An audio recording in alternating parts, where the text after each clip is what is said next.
So this week, Parshas Mishpatim is also Parshas Shekalim. This is the parsha when we read about the Shekalim, right? So Rav Nosson gives beautiful explanation of what this Shekalim means, what's it about, what's the avoda of Shekalim. They each brought a half shekel, 3 half shekel. What is this half shekels about? What does it mean? What does it signify? They used to collect the Shekalim before Shosh Adar. Okay, well, Haman, the Shekalim, nullified Haman. Okay, no. So what's really deeper meaning of what's going on? So one of the things he explains is that shekel, the word shekel also means mishkal, which means to weigh a scale. So it means every person. So he has several halachim what that means. So one thing he says is that you have to be careful not to have too much. His letters is a bechina of having the yitzhara that's pushing you to do too much. That's the yitzhara. You have to do what's supposed to be what you can, and do it with ishmak, do it properly, not too much. You have to be careful that yitzhara pushing, and it's too much. No ribu or is too much light. So that's this bechina of half a shekel, not a whole shekel, half a shekel, because you have to constrict yourself. And make sure to have, be where you need to be. You need to sleep, you need to eat, you need to do what you need to do. You can do what you need to do it, and not overdo it. So you have to be able to constrict what you think. You know, I'm fond of bringing the story up with Rosh Hashanah and his Rebbe of Lev Chasman. That he asked him, what are you taking on? He said, what are you taking on? And he said, what are you going to take on? For Neila, the Balei Moshe should take on something. He said, at least do something. I think you're supposed to learn. Neila says the only way to get through the din is taking on something new, doing something. So he said, I want to take on for learning. He's like, okay, come back, work out. What's easy? What do you think you can do easily? So Hashem had a tremendous koach. I think he came back and said, I can learn every day 8 daf.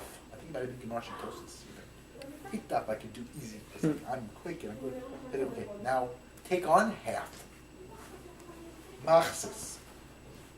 Then you do, because if you fall from a Kabbalah, it's much worse than you took out a lower Kabbalah, but you stuck to it. And slowly you build on it. That's what I said. This is the bechina of this machzah shekel. It's to divide it up and not to take on too much. You take on, not too much. We're going to show them, we want to take on something. We want to make something, some kind of tangible change. It might just be to learn a little more. It might do something, but not too much. Just what you can do. Whatever you can do. That's one mahalach that Nosson says. That's this tzimtzum. Everyone has a tzimtzum. Everyone is different. We all have to have a constriction. Same thing with bad thoughts. You have to constrict those and keep the good thoughts, the positive thoughts, the proper way. That's one bechina of what this Shabbos Shekalim is about. Right? Each person has their things that they need to fix. So you need to work out what you need to constrict and constrict. Not be too much. When a person is too much, there's ups and downs that are not positive. We want to be in a balanced, good place. We don't want to go ups and downs. We want to have ups and downs that are manageable ups and downs. They keep us in the kedusha. I don't have ups and downs that are, and that's of course what we're told in Kinkle and Bris. One of the big ones, Beis Rabbi says, and it's brought in other places, many other places as well, this idea of this ups and downs that are not balanced. You know what I mean? Balanced. This person doesn't, this bechina that's called Yisod, he doesn't have. That's foundation. You want to be balanced. Like I always say again, right? Nachman says, Simcha, Emuna, and Anova are synonymous with Bris. All 4 are, each one is one different bechina, which you need to have all of them. You can't be without Anova and have Tikkun Bris. You can't be without Simcha. Simcha, Emuna, and what? Simcha, Emuna, and Anova. You can't, none of these things. That's the bechina, that's the iman. So, that's the first thing to be aware of. Point number one is this bechina of being with tzamtzum, learning how to constrict to the or, not too much or. Mishkal, having the right balance, and knowing how to do what you need to do with geschmack and enjoyment and connection. That's number one. About a little bit about what is Shabbos Shekalim. What does this mean? And you have to know what's appropriate. I always think that there's a story with Alter Sabatka. Alter Sabatka, one time he had these Bochurim taking care of him. And he was at the end of his life. It was Friday night. He's like, maybe you want to go dive with him. Believe me, I don't care. There's 2 guys. One guy left and one guy didn't. The guy left came back and said, well, you leave a guy who's koch nefesh, you just leave him and go, what could it be? How do you do such a thing? He said, he wanted mechanachim, wanted to teach him. You have to sometimes Be mitzamtzim. Be focused. Keep your focus on Hasof. Breslov, when he passed away, the story with him, the person who was there, he was in this place in Germany, I think. It wasn't so religious. The people there usually to live. She was by this guy, innkeeper maybe, was in charge. He's the balabais there. So he spent a long time explaining to him, right before he died, not long before he died, he explained to him, you don't have to worry if a person with a dead body, you just have to worry about it. It's a mitzvah, helping. The guy, when he died, this person was like, wow, he really prepared me. And I was able to handle it. It was very appreciated. Very appreciated. The author of Shekalim, right before he died, he motioned to move a fan. There was a fan near him. He didn't want to bang into it. And if there's some kind of death rules, he didn't want to bang into it and break it. So I'm having with something be focused. Understand, what do I need? How do I need it to do it? This is a big part of what the Muslim movement is trying to do, and a big part of what we're trying to do as well. It's our job.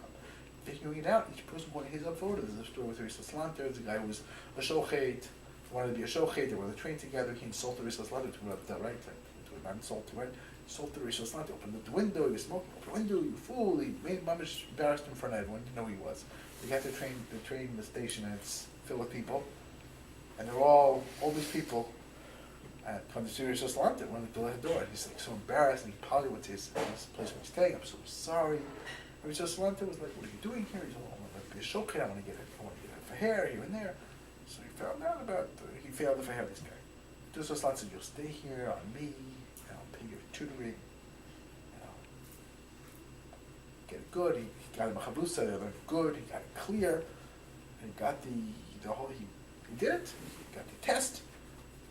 And he said, "I will lose my position. I'll get you a better position." He got a better position.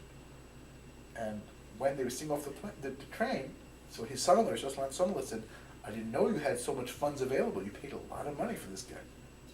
Teaching him, the teacher cost money. Or his staying here the whole time cost money. Maybe money for his family, whatever. I would like to take money for you. I'm in charge of it stuck because I want money." The son said, "I can't give you money. You have to talk to the people giving me money." He said, "I understand. Why is this guy better than I'm trying to find stuck people for food? I have to talk to the guy giving me money. You took money from him. He gives you whatever you want. You took money from him for this guy. What does that have to do with you?" He's like, "You don't understand. This was for my avoda. I understand that I am naturally upset at this person for humiliating me. So if I want to counter that, I have to do something good for him. I have to bestow on him. I have to give something. This is an inappropriate expression of the Yitzhak. So I will pay him and bring his way. I feel something, I give it to him. I lose completely my feeling of anger and resentment and whatever." That's what he said. That was what you're supposed to learn to be. He had a koyach to understand. This is what you do. This is how you act. This is how you're able to. This is very big. It's easy to talk about it, hard to do. And if you have to know what to do, how to be with something, find the ways to be something in the or. There's too much fun. He's angry. You need the anger. Anger is great, but not to your friend.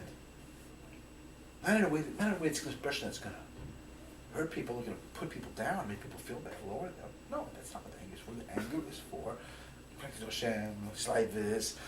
You're angry at yourself, you're not doing what you should do, maybe. Like everyone, if you're where they're holy, you have to find your own avoda, so you find it. But Machsa Shekel, calm down that, to figure out what you need to think, get the right machshavas, get the right way. Hashem Shabbat Bizilcha, to the or of Shabbat Shekalim, it's a very, very big opportunity to learn how to be mitzamtzim the or.